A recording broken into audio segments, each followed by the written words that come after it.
Bloomberg Audio Studios. Podcasts, radio, news.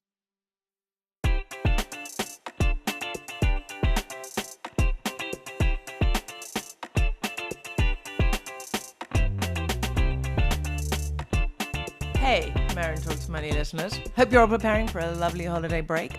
We are going to be off for a few weeks, resting up for another great year of interviews, but do not worry, we're bringing you some great stuff to listen to in the meantime. Starting with another episode from our colleagues on the Money Stuff team, hosts Matt Levine and Katie Greifeld spoke with John Collison, the co-founder and president of Stripe. It was a really interesting conversation about the financial services business, the case he's making for crypto, and why he doesn't think IPOs matter. I disagree, by the way. Enjoy, and be sure to catch more episodes by subscribing to the Money Stuff feed. So my idea for you guys is you guys just have like regular, normal, boring ads on the podcast. I think you need to do the post-read ads where it's like, we say a lot that everything is securities fraud.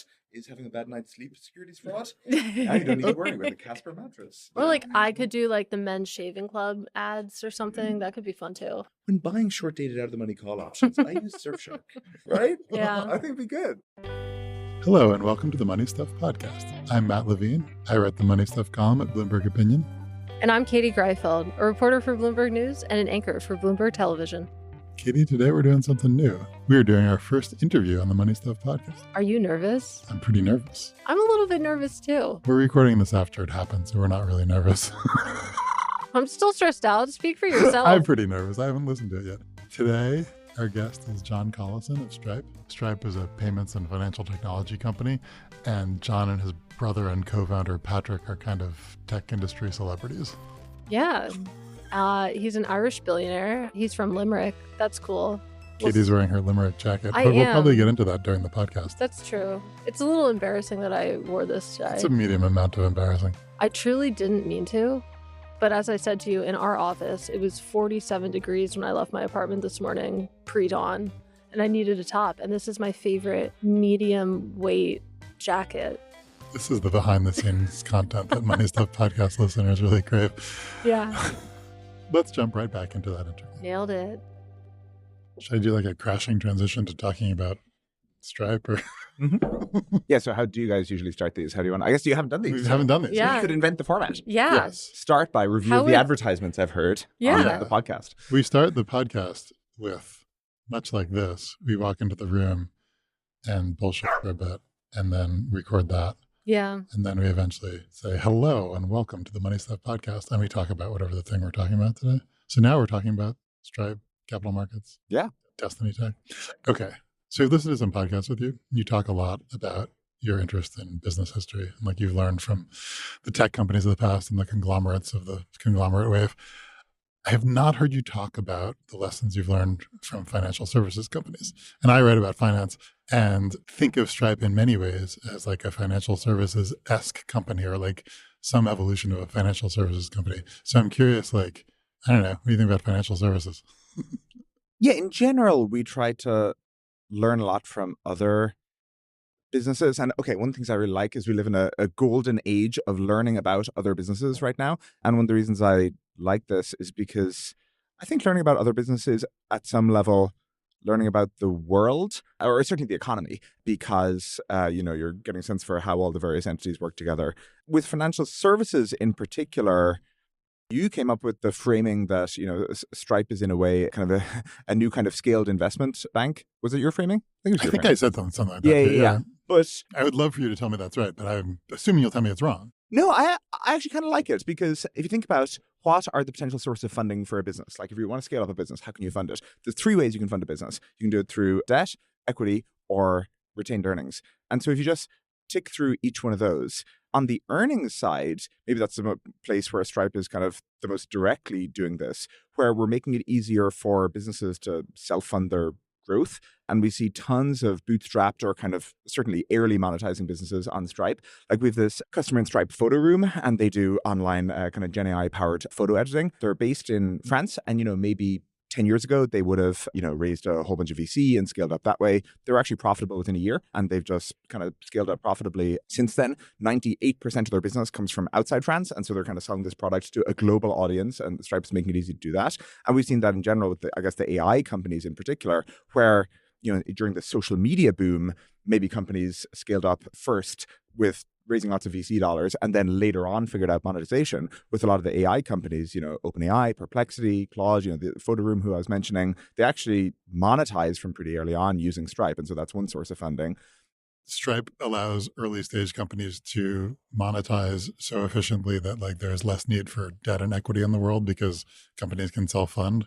Like you're putting VCs out of business. Yeah, and obviously we think it's a slightly more healthy dynamic for the businesses. A classic trap that early stage companies fall into is, and Y Combinator, say, tries to get their companies to avoid falling into this failure mode is kind of they raise money and then they think kind of valuation milestones or any kind of financial or investor milestones are the milestones that matter for the business. Whereas obviously that's not the case. It's, are you building something of value in the world, which will generally be measured by, does anyone want to buy it? And so I think maybe it gets people on the right leaderboard earlier on, where a revenue leaderboard is just a much healthier leaderboard to be thinking about than a fundraising valuation leaderboard.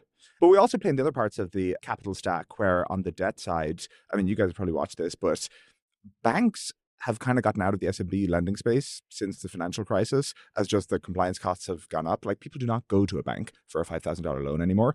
And so we now lend through our kind of lending partners billions of dollars to startups. We do that entirely programmatically through ML models, cash flow based lending. So we're not looking at a balance sheet. We're not trying to do kind of credit checks on the individual or something like that. We're looking at the stream of cash flows. Is it a healthy, reliable stream of cash flows that can support some debt? And that's just you're doing the cash flows so you can see. Exactly. We see the cash flows and people repay out of the Stripe cash flows. And so that is a new kind of lending product that exists in the market that now, again, is in the billions of dollars in terms of the debt we're providing. It's kind of ironic in a way. If you want to raise $100 million of debt, that is a very competitive market. Lots of people are playing in that. If you want to raise $5,000 of debt for your company, it's actually much harder to get that than it was, say, 20 or 30 years ago. We've gone backwards there.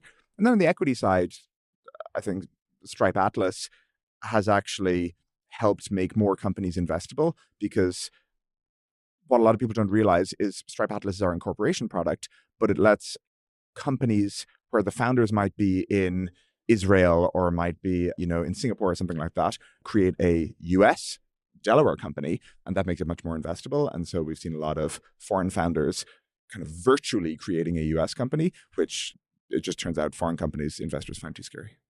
So I guess I'm responsible for the framing that you're sort of in some ways a substitute for an investment bank. So like your framing is like increase the GDP of the internet. But like, you have these businesses like incorporating companies. Like, what is the principle? And like, I was like a real investment banker. I was doing like corporate derivatives. And like, I assume you would never get into that business, but am I wrong? We're certainly not planning on it. We build products that are scalable in some way through tech. And so, Stripe itself, this past year, we did $1 trillion in payments through the Stripe platform. That's still growing at a pretty healthy clip. The number of businesses served is millions of dollars.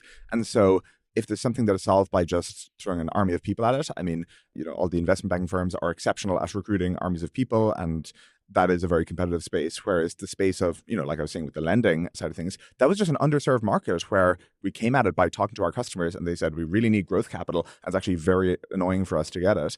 And so I guess we try to find the underserved spaces, and investment banking for, certainly on the larger side does not seem underserved right now.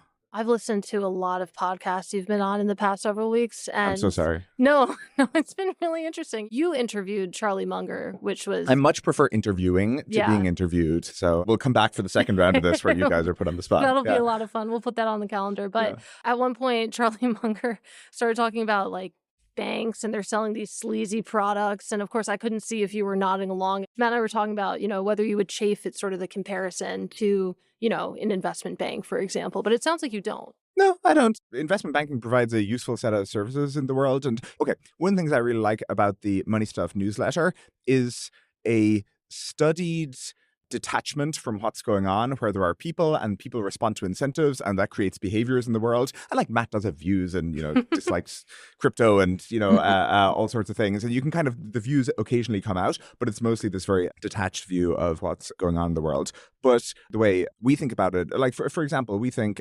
Stripe's scale and revenue are actually pretty decent proxies for the value Stripe is providing in the world. That's not always the case with a business. You could have an extractive business somewhere, or monopolies or rent extraction or something like like that.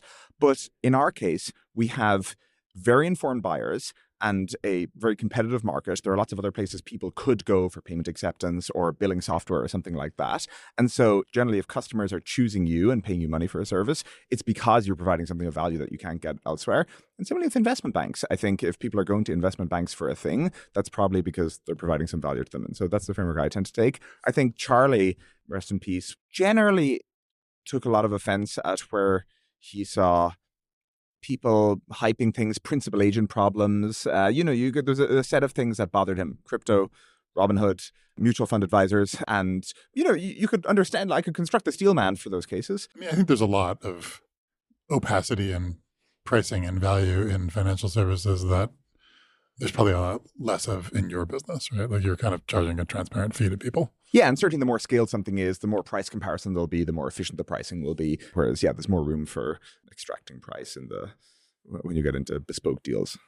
So one thing I think of when I think of investment banking is just serving as an advisor to CEOs and sort of giving them general advice on their business. And we were talking before about, you are now interacting with a lot of big companies, and you had some views on like the ability of a big company CEO to sort of understand her company. And I'd love for you to talk about them.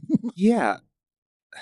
I think people think that CEOs are able to drive change in their organizations. I'm just talking about organizations generally. I'm not talking about Stripe. People think that a CEO lands in a new job. They take over a company and they're able to just whip everything into shape and change everything.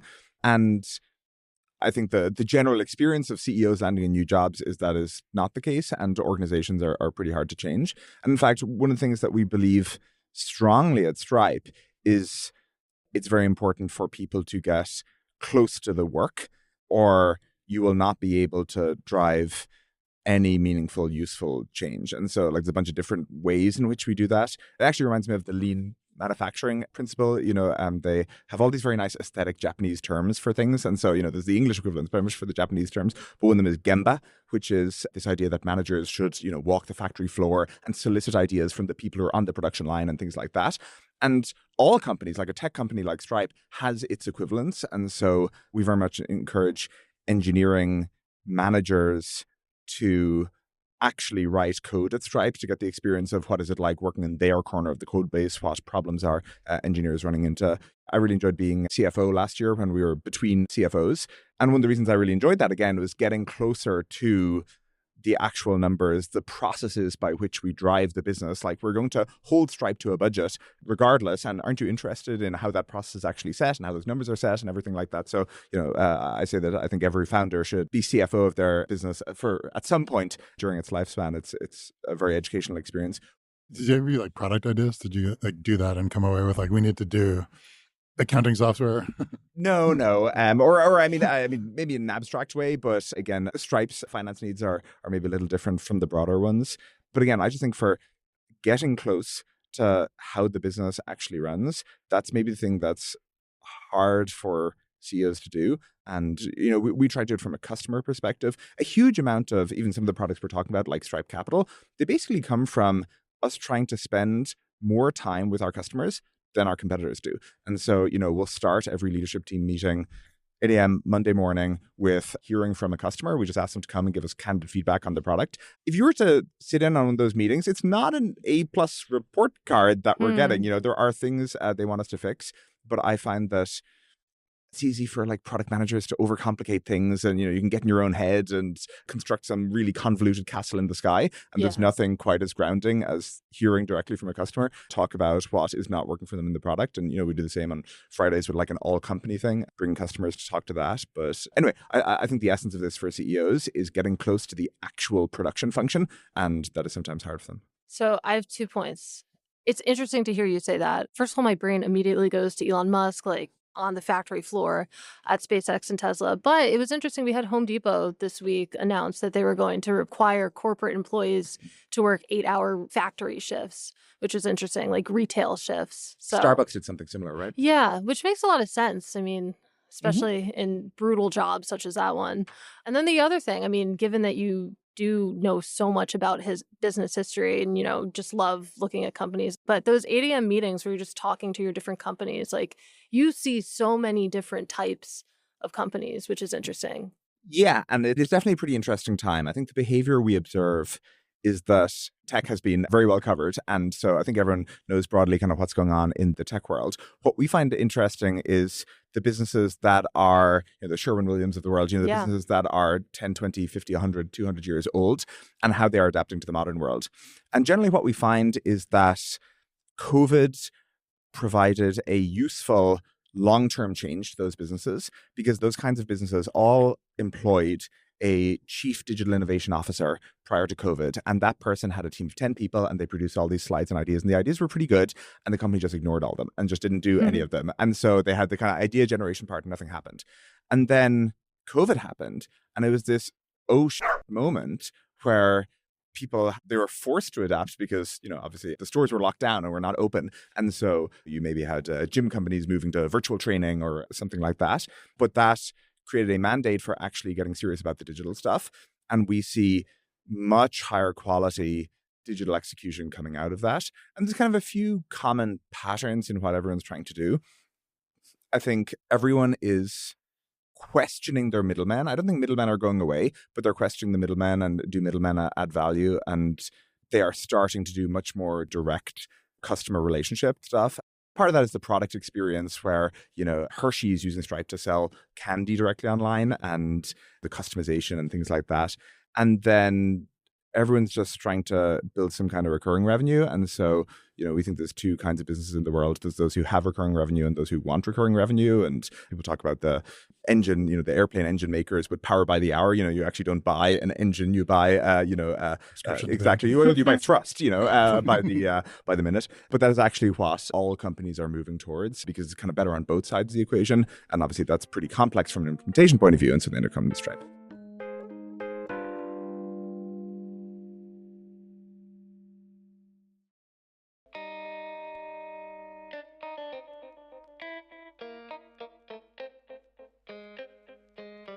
I did like the Stripe Fireside a while back, and you were like, "What should we do?" And I was like, "You should fix paywalls." Have you done it?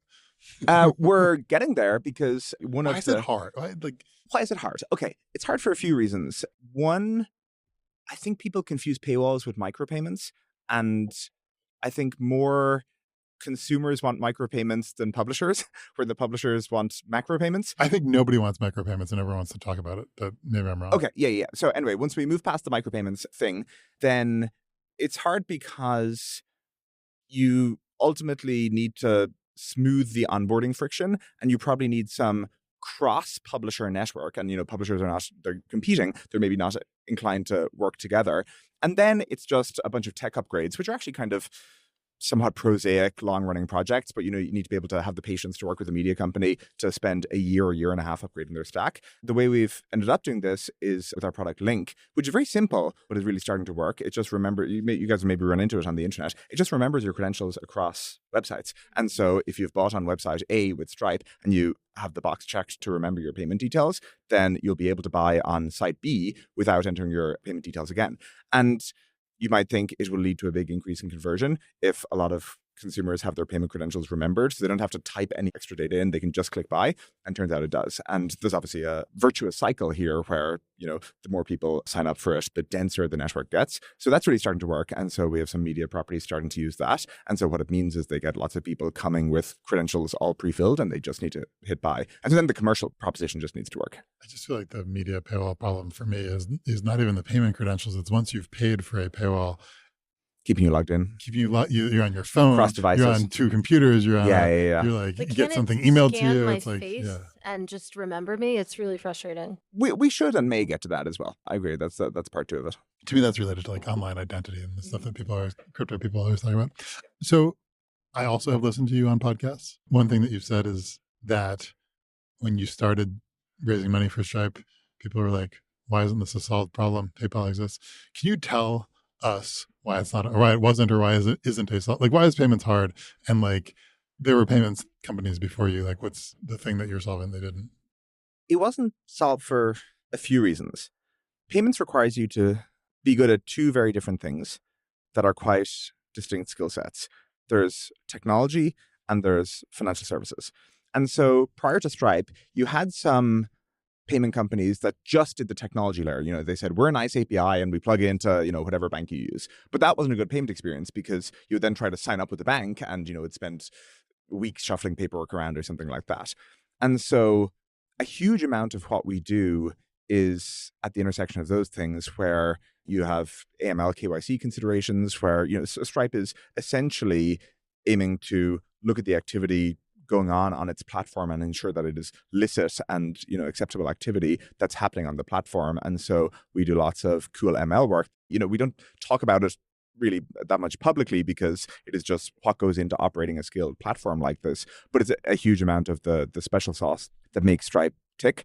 At the same time, the tech has to be really good and nice and usable, and customers really care about latency. They really care about how easy the API integration experience is. And so I would say companies prior to Stripe tended to pick a lane a bit where you had a few purely tech companies where, you know, they'd say we're a payments gateway and we just don't think about anything. We just hand off the transaction to someone else. Or there was banks and they actually just generally outsourced the tech. They didn't even really do it themselves. Or if they did it themselves, they did not do it particularly well. And so it was a very crummy experience for the developers actually using it. And of course, the tech changes. Mobile was just coming along as we were getting started. You know, the iPhone App Store came out in 2008. We started Stripe in 2009. So we're just in time for that. And so mobile was a very relevant consideration. You know, even just the web apps and SaaS and everything grew a huge amount. And so I think the banks had not built for that and did not build for that. And so there was maybe a gap between the existing providers. And there was that set of things that you had to be really good at. There were a huge number of things with Stripe that we did by intuitive feel. They were not part of a particularly deliberate tops-down strategy that was written down in a business plan, but ended up working out well. And so one was our really early focus on developers, where our go-to-market was through developers. We started by selling to startups, and it was this really, I would say, kind of bottoms-up sort of adoption motion. But again, ultimately, the product we're selling is a technical API product. And so, of course, you should be thinking about what the developers want. We just had the developer focus because we were software engineers ourselves, and we just wanted to build a product that we thought was a good product. But I think it ended up being more strategic than we maybe realized in the beginning. There's a lot of like mess in the legal and like infrastructure of the payment system. And like your job is to provide people a very clean abstraction to that mess. And like that means handling all of the mess and, you know, actually going out and figuring stuff out and then being able to put that in the back end of your API. So the API is like a very clean abstraction. Like, is that? Byrne Hobart had a line that I liked in one of his newsletters, that Stripe makes the financial system work the way people think it already does. And that, I think, is actually a pretty nice design principle for us. And, you know, maybe a good example of this is... See, when I hear that, I want you to do like equity derivatives, right? Like I want you to do more of this stuff in my world. You know? But I don't think we have a view on how equity derivatives could be improved. No one but maybe we need to think about it more. I do want to talk about crypto. Yeah, we debated this internally, but when it comes to the payments world, I mean, the conversation tends to devolve into a crypto conversation because I feel like crypto is trying to solve a lot of payments problems, especially when it comes to cross-border payments. And I'm not asking you about like the price of Bitcoin or whether you're bullish on, you know, number go up, but when it comes to crypto and the problems that it's trying to solve, I mean, how do you think about it? We're quite excited about crypto at the moment. I interpret money stuff as the house position as moderately crypto skeptical. And so I guess what I would say to a moderately crypto skeptical audience, it'd be two things. One, there are just a bunch of scams and dodgy characters and everything like that. But it kind of reminds me of, I grew up in Ireland. The first time I went to Vegas was for a work conference. There I was for a work conference and, you know, at the Venetian or something like that, probably Money 2020. And you're going into the hotel past like all the people smoking indoors and like the people just addicted to the slot machines, just pressing them again and again and again, and all the blinking lights and, you know, I guess the clatter of the coins paying out. And you have to walk past this degenerate gambling area. Grim scene. Yeah, it's a grim scene to get to your serious industry conference. And that was very surprising to me. And I don't know, there's something similar in crypto where you have the casino Dogecoin value speculating part of it. And then there's people doing all the serious work over in, say, stablecoins or something like that. And those two things just exist. But I think one cannot use the existence of the slots in the Vegas casino to write off the work conference. I don't know, maybe I'm stretching the analogy. No, this is good. Pitch me on stablecoins. So... Because like, yeah. You know, we've talked about this, like, well, your friend Patio11 would say, it's a KYC avoidance mechanism, basically, right? It's like a... Yeah, well, the other thing about crypto is there's been a lot of hype on what crypto is useful for. And so, for example, if you go back and read the original Bitcoin paper, which is a great read, it's a very readable original paper, it actually used the word interchange in there and talks about kind of the use of Bitcoin as a payment method. But Bitcoin turned out to be, certainly stock Bitcoin, before Lightning and everything like that, turned out to be a horrible payment method, like slow, expensive, let's not do that. And now the technology has matured through what has been kind of 14 years of development. And I think the crypto haters use this argument that it was the web in 93 for, many, many years, whereas the actual web coming along. But there's been 14 years of lots of technical development happening such that we've ended up with much more advanced technologies. And so what you specifically have now with stablecoins is you have, firstly, something that's value doesn't change. And so there's none of the kind of speculation stuff that we're talking about. You have something that's actually very technically scalable. So with the current L2s, there's no real scalability issues with them. And you have a pretty sensible construct where, in a way, it's narrow banking, right? We've been talking about narrow banking in this country for decades, and we've ended up with narrow banking through stablecoins, where, let's say, a good stablecoin, that like a Paxos or a USDC, in the case of USDC, it is fully backed by short-term treasuries. And that actually just seems like a pretty good construct to me. And so, we now make it where you can, accept money in Stripe via crypto. You can do some payouts, things like that. And the obvious thing that people say is true, where in the US, you will be slightly too biased against crypto because the US has the world's best currency. The US has the world's reserve currency where you get to spend. And the mighty greenback. Exactly. And so, of course, people in the US think the USD is awesome because it is an awesome currency, whereas many people in many other countries have a much more adversarial relationship with their own currency. And I'm not even talking about Zimbabwe, though it is true there. I'm talking about Turkey, which is a very large country and economy and population. But people there do not have, full faith in the lira, and they think about what's a better place to keep money than lira.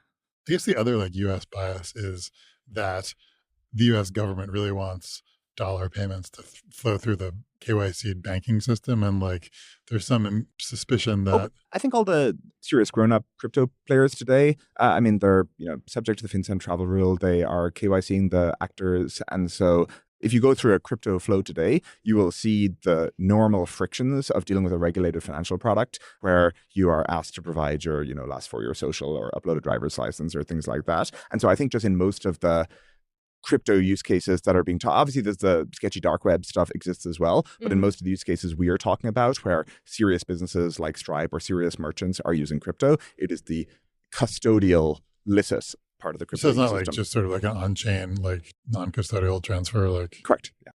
I'm curious. If you look into your crystal ball and, it's been 14 years since Bitcoin was created. As you said, we've seen a ton of technology advancements since then. You said you're quite excited about crypto, but how far can we run that out? Do you think it's the future, for example? Would you go that far if you look 50, 100 years into the future? I don't think it's a singular future. And again, there's a bit of over-promising that's happened in the crypto world. And again, I think that's what gets people's backs up. Actually, speaking of Bern Hobart, we just at Stripe Press published his new book. The title is Boom. And the thesis of the book is that we generally view financial bubbles as societally net negative because, they cause misallocation of resources and they cause, ultimately people lose out. And he makes the argument that bubbles provide a societally useful function by essentially coordinating effort. And, maybe the .com boom is incorrectly understood as a, pets.com and Webvan. It was really by dollars put into it as you guys probably know, it was a telecoms boom and it was a fiber rollout boom, but it led to the US having just amazing fiber overcapacity that then led to the steady growth of the internet for the decades that followed. And so that's maybe an example of, it was a bubble, but it was a societally useful bubble because then it led to this overcapacity that had lots of positive externalities. Anyway, I think you can make that argument about crypto that... I think that argument made as crypto led to a build out of GPUs that led to the AI boom. Yeah. Oh, interesting. I wasn't even making that case. You could make that argument too, though obviously there was a lot of GPU spent happening even before crypto. No, I was just making the argument that I think the speculative side of crypto, you could make the argument pulled in attention and resources that was then used to build the very boring, useful parts of crypto, like, Ethereum 2 or, again, stablecoins or things like that. We could talk more about this. I do want to make sure that we talk about the things you don't want to talk about. Yeah. Great. Which we do want to talk about. So another money stuff theme that we'll probably do on our ad reads is that private markets are the new public markets. You guys are among the poster children for that. You're the CFO. Tell me about what it's like being private. I don't know. Like, I mean, how should I think about like the idea that like you're an enormous company and you've stayed private and have no enthusiasm, as far as we know, for going public or even talking about this? 20 years ago, would you have been able to do that? Yeah, we spend a lot of time internally at Stripe thinking about the value of the Stripe business. I think the external world spends a lot of time thinking about the value of the Stripe stock price, which are related but different things. We have definitely stayed private longer than some people expected. I think we'll continue to stay private longer than maybe some people expect. But there's no complex answer. It's just a simple answer, which is we don't think companies should sleepwalk into going public. We think they should be deliberate about it. And why would Stripe run out and go public? It could be if we wanted to sell stock broadly to a retail audience. That's not something that we've had. The business is profitable. We haven't needed to raise very large amounts of capital.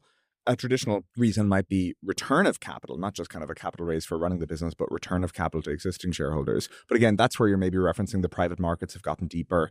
And, in our case, we've run 2 unlimited employee tenders, last year and this year. Sequoia just did an LP tender where they gave liquidity to some of their LPs, but liquidity is available to people in the private markets. And so it's more, I think, the default spring where companies, a SaaS company would be started and, go from 0 to 100 million in ARR and then just run out and go public. Default is being questioned a little bit in Silicon Valley. Obviously, lots of companies are still going public, but the default is being questioned. And the default is more of a Silicon Valley tech default than maybe a broader global default. So like in financial... We know that. Exactly. So as Bloomberg employees, you may be familiar with it, but Bloomberg is the example that everyone cites. But if you just quickly run through financial services, take the world's leading market maker, Citadel Securities, private company, take the world's leading prop trading. I'm probably offending one of the world's leading in all these cases, so I don't offend anyone. But if you look at Jane Street, which it's been reported on a lot these days, just how good a business it is, where they're at a 10 billion profit run rate or something like that, private company. Fidelity, one of the world's leading brokerages, private company. Goldman Sachs, your former employer. I assume that a big difference is that a lot like Jane Street writes very large checks. And the Silicon Valley difference is not just that like you have VCs who might be hungry to get out, whereas like Citadel doesn't, but like it's also you have employees who are getting paid in equity and they're getting tenders every year. Like is a tender every year just as good as publicly traded stock? We think the tender every year is a nice solution, and there are some things that would be different if we were a public company for the better. There's some things that would be different as a public company for the worse, and you get into trading windows and who's an insider and things like that. But it's thus far worked quite nicely for us as a solution. So is that the model then? Like tender every year? You've only done 2, but we don't have forward-looking plans to announce, and so I come back to it at some stage with, or we could go do something that you don't expect. And we're not announcing the plans because genuinely it's not like there's a written-down plan at Stripe that we're going to do this, this, and then this. We are always reevaluating it. But again, up to this point, it has made more sense for us to grow as a capital-efficient private company than it's made sense for us to be a public company. Sure, like Jane Street just makes money every year and they don't need to raise capital, and so they just seems like great business. Pay the money to people, right? I don't know what the economics of that business are like, but they seem extremely good. But like, it does seem possible that you could just make cash every year and fund the business out of that and pay people out of that and never need to. For 24, we're trying to make a decision for 24, and for 25, we'll try to make a decision for 25. So luckily, it's not the case that you're faced with a fork in the road and you have to make some kind of permanent decision. We do constantly reevaluate it. When I write about this topic, one concern that people have is that there are a lot of cool companies, like an increasing number of them, like fast-growing, profitable companies that, or sorry, I should say fast-growing, not profitable, like early-stage companies, middle-stage companies, high-growth companies that don't go public, and that deprives like ordinary investors of access to those companies. And therefore, it should be like made easier to go public or whatever, right? So for you, do you worry at all about that from like a systemic perspective, that you're depriving like American retirement savers of access to Stripe? And then 2, you're not entirely, because there are people who are going around selling Stripe shares in a way that I believe you do not like. And I don't know, it's like there's like a way around the barrier that you've set up, I guess. Yeah. Look, I do think the debate over who should be allowed by private assets is a good debate.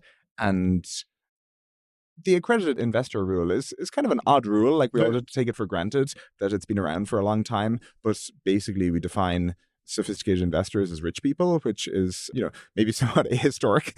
And like a declining standard of rich, where it's now like sort of upper middle class people. Correct, yeah. So I think debate on that is a good thing. In Stripe's case, most of the non-employee ownership is through essentially kind of VC funds, and the underlying VC fund ownership, the LPs there, tend to be pension funds, college endowments, people I think we feel quite good about making money for. And so I don't think it's the case that kind of broader society doesn't get to benefit from the appreciation. I think we feel quite good about the LP base of the investors that are behind Stripe. And again, I think that's another thing that has allowed us to stay private for as long as we have, which is we actually have very long-term VCs. And I think if we had a different set of VCs, we would have been less fortunate in being able to grow Stripe as a private company, because maybe they would have felt the need for a win or something like that. But I think luckily, Sequoia Capital is one of the best VC firms there is. They don't quite need to prove themselves. They probably count you as a win anyway. Say again? They probably count you as a win. No, exactly. Yeah. Right? Like, yeah. And then on the, I don't know what you call them, but the firms out there that market. We've talked on the podcast about Destiny Tech 100, which has a private market closed-end fund situation with like some Stripe forward contracts. Yeah. And like there's like a market for forward contracts, which all seem to be not really approved. Yeah, this is not going to end well, because generally hyping financial assets has a bad history. It worked out badly with SPACs. It worked out badly with ICOs. And again, it just tends to work out badly, which is why it tends to be regulated, that, financial regulators try to rein in the hyping of private assets. And so, again, Stripe is not a public company. We do not enable broad retail ownership of Stripe stock. And so if people try to back into that by having private company stock in a vehicle that is then available to public market investors, we just think it's not a good construct. Like, it's under-disclosed, where people are buying an interest in things based on name brand recognition, but not based on going over the financials or understanding what it actually is. They tend to all be very high fees. I mean, it depends on the vehicle, but they tend to be fairly extractive in that way. And so we don't like it. We don't approve it. We don't permit it. And I'm personally not a fan. Is there much that you can do about it? Like in the case of a Destiny Tech, for example, that says that, they have Stripe forwards. Is that correct? Yeah. I mean, what can you do? Well, we prohibit forwards. So we had a bit of a tete-a-tete about that. People do them anyway. Can you then void them? And these people I don't know where this goes. Yeah. Because, right. I mean, it seems like they're prohibited and people do them. And yeah, we put it up on the website just to make it abundantly clear so everyone has the same information. It's not allowed. These instruments are not allowed. So I don't know, there's some areas where people have to read the tea leaves or the body language. We try to make it abundantly clear, get out there with the semaphore flags so that people are not in any doubt. On the topic of going public, it doesn't sound like you're in any rush, obviously. You said in June, and I thought this was interesting, that many companies make the decision to go public too early, that you personally see tons of opportunities to change and grow the business quite a lot. And I think it's interesting that you want to stay private to do that. And I think a lot of founders would agree with you. But just the fact that, sort of like going public, you see this as the sign of maturity, and maybe that you're not innovating as much as you would in the privates. I don't know. It kind of made me think of tech companies like offering dividends. Like, I remember when Meta started giving out dividends earlier this year, everyone was like, oh, well, they're old news now. They're too mature. Well, I think Meta is the wrong example to use for that argument, because they currently seem to be doing extraordinarily well in the AI race. And I'm not making the claim that, one cannot innovate as a public company, because that is clearly an absurd claim, and you would just be kind of constantly slapped in the face by counterexamples. And Meta would be the perfect one, where they just demoed the Orion glasses and those look amazing. And again, they're just nailing it in the AI race. And so that'd be a silly argument. I do think that on the margin, if you are developing large number of new products, if you have a fast-growing business, if you're constantly reinventing how the business works. And again, in our case, we are transforming Stripe from not just being a payments business to there are all these new software lines of business that are much earlier, that are harder to predict how they grow, everything like this. We're changing out the underlying payment methods. We talked about crypto. We didn't talk about around the world, there are all these interesting trends happening in new payment methods where basically bank transfers and things like UPI and Pix in Brazil and things like that are becoming much more relevant. So anyway, there's a huge amount of change. I think on the margin, the public company valuation apparatus is set. You see it how people, the quarterly earnings and the miss and the beat and everything like that. It is optimized for mature, predictable businesses. And indeed, people talk about kind of business predictability, whereas for a business that is still in the in the early stages like Stripe, and we think about a lot of new products on a 5 or 10 year time horizon. Again, I think on the margin there are some benefits to doing that as a private company because you get to kind of completely retool the business as you go without necessarily wondering about what will the reception be for this in the next quarter's earnings release. I know you're not in any phase of planning an IPO, but I was a capital markets banker, and I know you've had thoughts about like the IPO process and like, I don't know, if you were doing an IPO, like what would you change about the process? I find all the debates about IPO mechanics really uninteresting because it just doesn't matter. Like if you have a great business that's valuable for customers, that millions of people use and makes money as a result, you can do whatever you want. Like, I think Facebook would say they botched the IPO, but they have like an incredible business. So it doesn't matter. And no one remembers it. And then you can have like the world's best IPO plan. And if the business isn't good, it doesn't matter. And so people get into all these debates about direct listing versus regular IPO. And then Bill Gurley complains that the bankers are taking too many fees and it just doesn't matter. Like build a great business and you could write your prospectus on a cocktail napkin and it'd be fine. See, this is like why Charlie Munger doesn't like financial services businesses, right? Because you're like, oh, this is irrelevant. And you just build a great business. It's like, it's true. But it's true, right? Yeah. And the other thing is investors are smart. I think people try to do too much of a song and dance with investor relations and try to, gin things up. And ultimately, when you meet professional investors, they're really smart and they can look through and understand the fundamental dynamics of a business. And so the secret to good investor relations is have a good business that's growing and is profitable. More people should do that.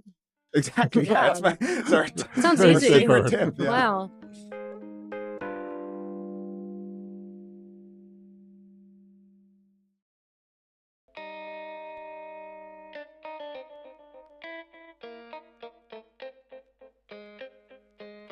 Oh, you have an airport. Do you want to talk about that? Is that something that Sure, you want? yeah. Okay.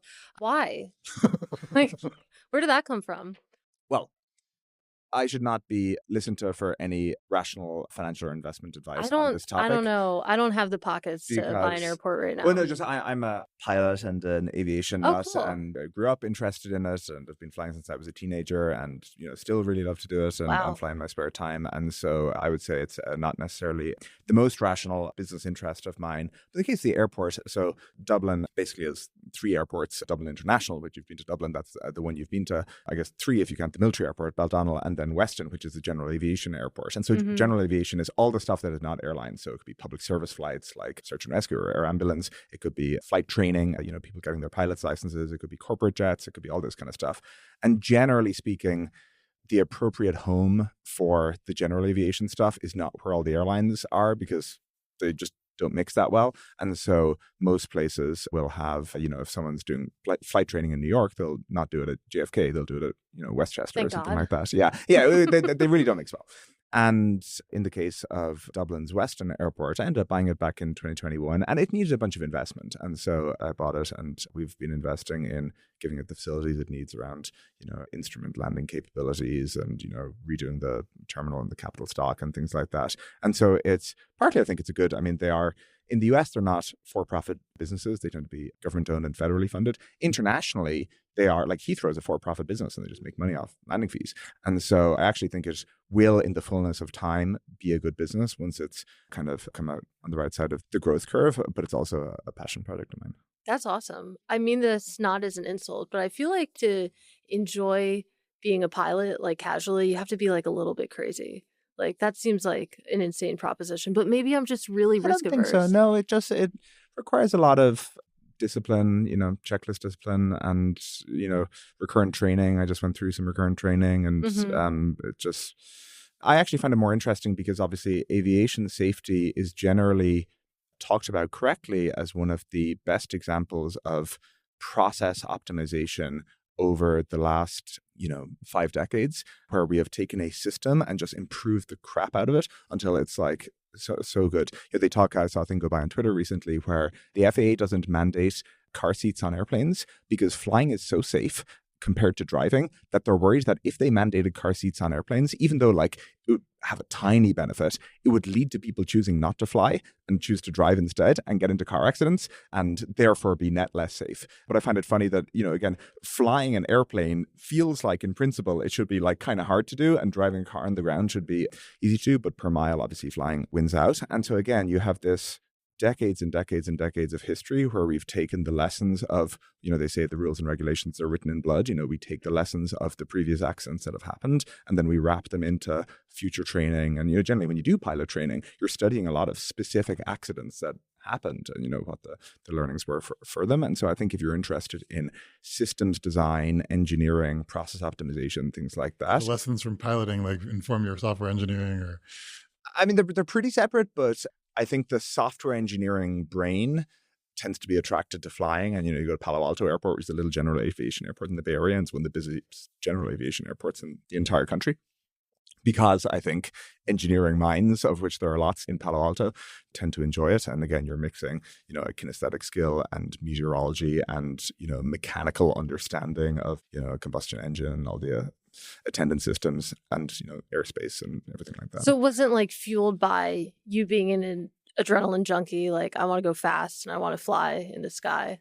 Adrenaline, like if you're feeling adrenaline while flying, you're doing something wrong. I feel it all the time when flying. Like, God, I hope we stay in the air. There was that, you read Antoine de Saint-Exupéry and, flying in Africa during the 1920s in his case and, getting shot down and all these kind of things. There clearly was a That would frontier. make you feel something. Yeah, exactly. I think that kind of stuff would make you feel something. But again, these days it has become much more safety oriented and the cowboy stuff has been pulled out. And again, they actually describe one of the cultural challenges that happened in the aviation industry underwent was that we produced all these military pilots in, the World War II and the Vietnam War.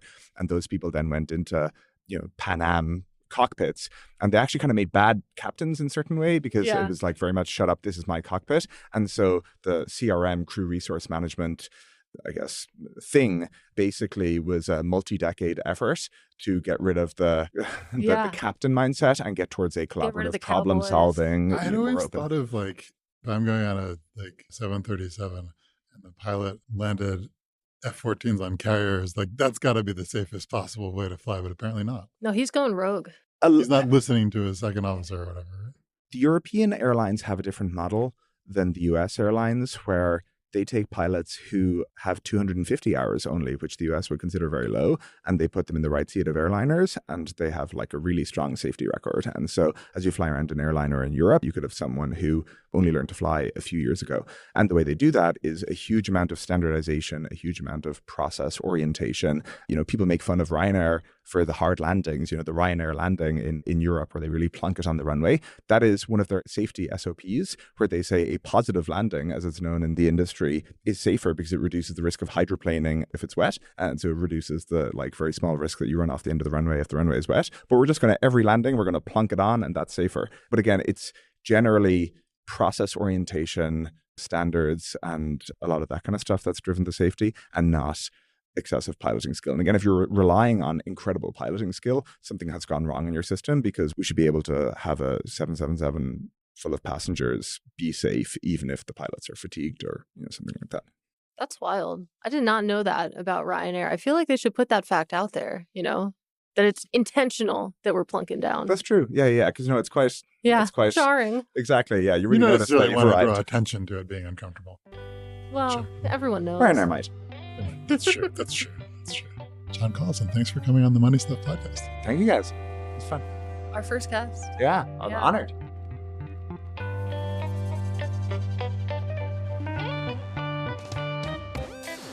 And that was the Money Stuff podcast. I'm Matt Levine. And I'm Katie Greifeld. You can find my work by subscribing to the Money Stuff newsletter on Bloomberg.com. And you can find me on Bloomberg TV every day on Open Interest between 9 to 11 a.m. Eastern. We'd love to hear from you. You can send an email to moneypod@bloomberg.net. Ask us a question and we might answer it on air. You can also subscribe to our show wherever you're listening right now and leave us a review. It helps more people find the show. The Money Stuff podcast is produced by Anna Mazarakis and Moses Andam. Special thanks this week to Stacey Wong. Our theme music was composed by Blake Maples. Brendan Francis Noonan is our executive producer. And Sage Bauman is Bloomberg's head of podcasts. Thanks for listening to the Money Stuff Podcast. We'll be back next week with more stuff.